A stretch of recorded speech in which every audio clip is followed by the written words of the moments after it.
penal privada propriamente dita, o direito de queixa passa para o CAD, cônjuge, ascendente, descendente, irmão.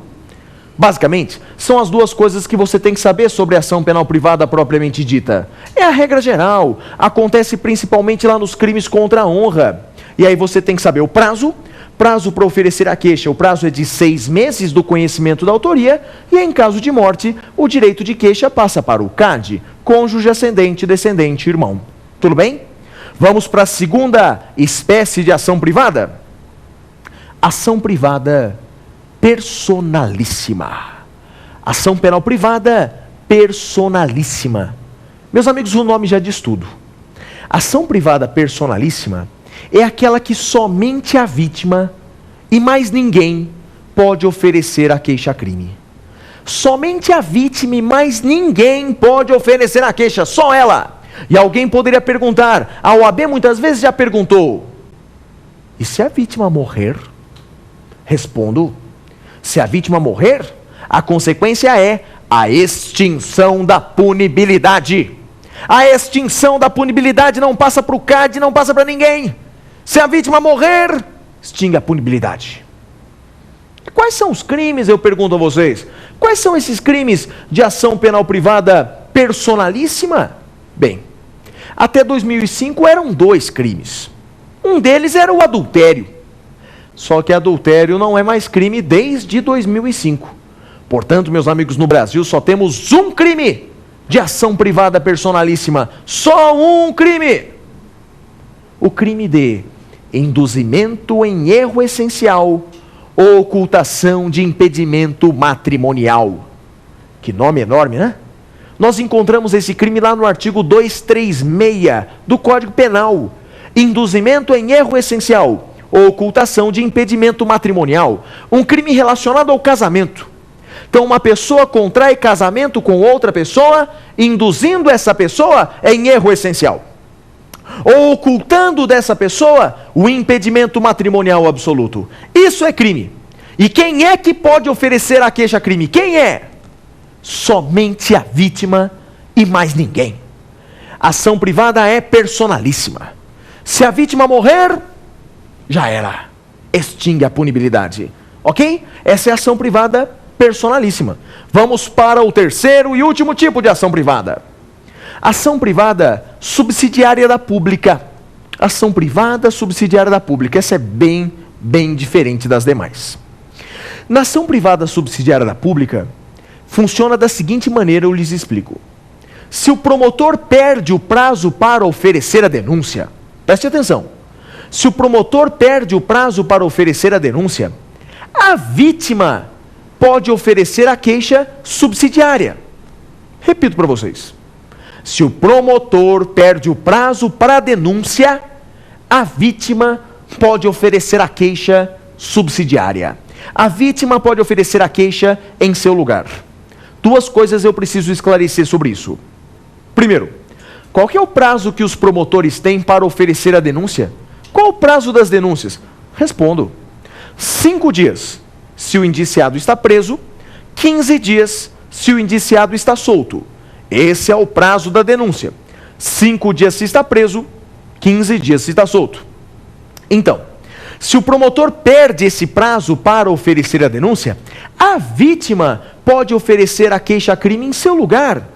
E alguém poderia perguntar, mas Flávio, tá bom, mas a vítima pode oferecer a queixa em que prazo? Qual é o prazo que a vítima terá?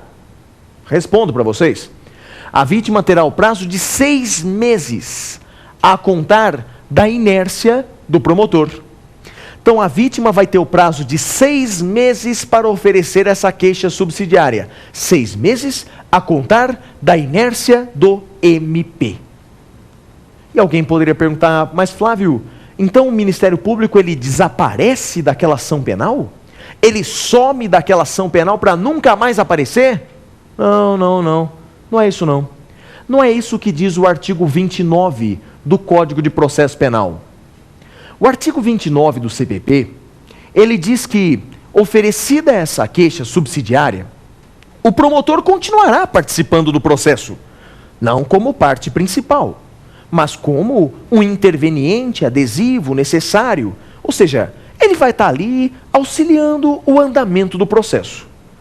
Segundo o artigo 29 do CPP, o promotor ele pode aditar a queixa, repudiá-la, oferecer denúncia substitutiva, ele pode requerer provas, interpor recursos e o mais importante, em caso de inércia do querelante, em caso de negligência do querelante, ele, promotor, volta a ser o titular da ação. Ele volta a ser, em caso de inércia do querelante, ele volta a ser a parte principal. Tudo isso é o que você encontra no artigo 29 do Código de Processo Penal. Tudo bem, meus amigos? E assim, falamos aquilo que era mais importante sobre ação penal privada. Falamos dos princípios da ação privada: oportunidade, disponibilidade, indivisibilidade e intranscendência. E falei também para vocês sobre as espécies de ação penal privada. Falei sobre ação penal privada propriamente dita. Falei sobre ação penal privada personalíssima e ação penal privada subsidiária da pública. Não foi fácil? Agora, vamos para a segunda parte do programa de hoje. A minha parte preferida, a parte em que responderei a perguntas de alunos de todo o Brasil sobre o tema do programa de hoje, que é ação penal privada. Vamos à segunda parte? Vamos a ela. Pergunte ao professor.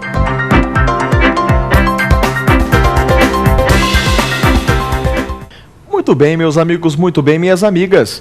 Iniciamos então agora, nesse instante, o segundo bloco do programa de hoje. O bloco intitulado Pergunte ao Professor. E nesse bloco, alunos de todo o Brasil poderão fazer as suas indagações. Aliás, você também pode fazer as suas indagações. Você também pode mandar o seu e-mail para o nosso programa. E o nosso e-mail é provafinal@lfg.com.br. Participe! Mande o seu e-mail, será um prazer muito grande responder às suas indagações, ouvir as suas sugestões. Participe! E vamos então verificar qual é a primeira pergunta do programa de hoje? Vamos lá! Pergunte ao professor. Professor Flávio, o que é perempção? Excelente pergunta. Perempção. O que é perempção? Meus queridos amigos, minhas queridas amigas, perempção é uma causa de extinção da punibilidade específica da ação privada. Repito, é uma extinção da punibilidade própria, específica da ação privada. Não existe perempção na ação penal pública. Nunca caia nessas pegadinhas de concursos do exame do OAB. Não existe perempção na ação pública, só na ação privada. E basicamente o que é isso? O que é perempção? Perempção é uma causa de extinção da punibilidade, lá na ação penal privada, decorrente da inércia do querelante, decorrente da negligência do querelante. Se o querelante é negligente, se o querelante é desidioso, a consequência é a extinção da punibilidade. Isso tudo você encontra no artigo 60 do CPP.